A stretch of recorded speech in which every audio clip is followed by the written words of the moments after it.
don't actually do anything. So Exactly. it's like, Well, that's the reason you were one of the first people that I told about my candidacy, is because you know that I'm I know actually... you, and I know where you live. If you're not accountable, I'll come after you. Yeah, but you also know my true intentions. Yes.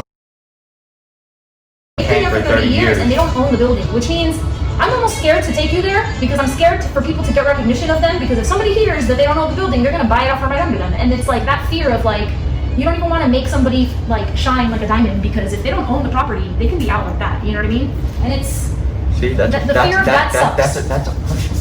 Yes, it is. Where it's like, oh, I gotta keep my mouth shut because I don't want anyone to know they're there, because I don't want anybody to fuck up their situation. Exactly, and that's oppression through wealth. But the fact that you said the fear of shining light on a diamond. Yeah, man. Because of... You don't want to attract attention from the wrong people. That's the type, exactly. And somebody hears that and goes, oh shit, oh, they've been there for 30 years, and people like that location. So these idiots that come in with all this money don't realize you're attracted to the location because of what is there. We've made it.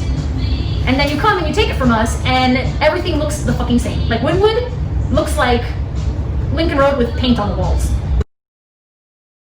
Over the years, this was not a desirable area 7 years ago when I first started working here.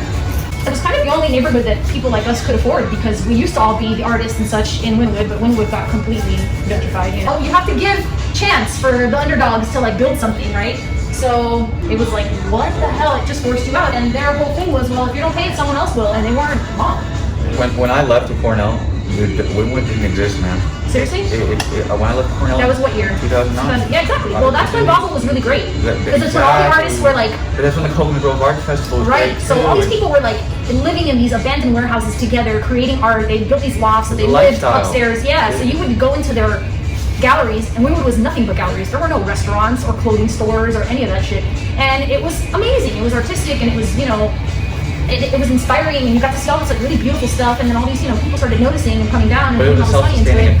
But it was a self-sustaining economy. 100%. Absolutely. Yeah. Exactly. And you know, that proves that it can be built on local if it's not overbought by, you know, foreign investment. Yep. For example, like, you know, the way you just got pushed out. Yep. When it does come to being a local business here, what could you use more of? Well, more than anything, foot traffic, I think, is the biggest thing. 79th Street has always sort of been this, like, weird kind of, trust me, I dealt with the traffic. traffic. You just go through it, you know? Nobody stops here. And now... That's why I really believe that the culture integration tool of this area is cannabis bars. Man, that would be so cool. This is a warehouse district type of area. There's so many issues when it comes to parking and accessibility. How do you think that's going to fly, though, as a candidate? What is the collateral damage of legalizing marijuana in Miami? None. It's already as if it's legal because everybody's doing it. Exactly. So let's rebuild the communities with the money we generate from it and create a special marijuana retail tax that will go to build affordable housing. You have to reignite tourism, and there are so many sins in Miami. This is one that people actively come and look for. Yeah. And they never can find, yet they can find the worst of the worst. Drugs, it's true. And you can't just go to a store and buy marijuana. Like, see in Miami, there's the story of us meeting is pretty crazy when you think about it. Did you tell him? Well, I'm good. Situation? So when I met Christina, I had just moved to Little Haiti over there on 79th in Shortcrest, and I walked in here with like a 4 on the left, a 2 on the right. He was jacked up.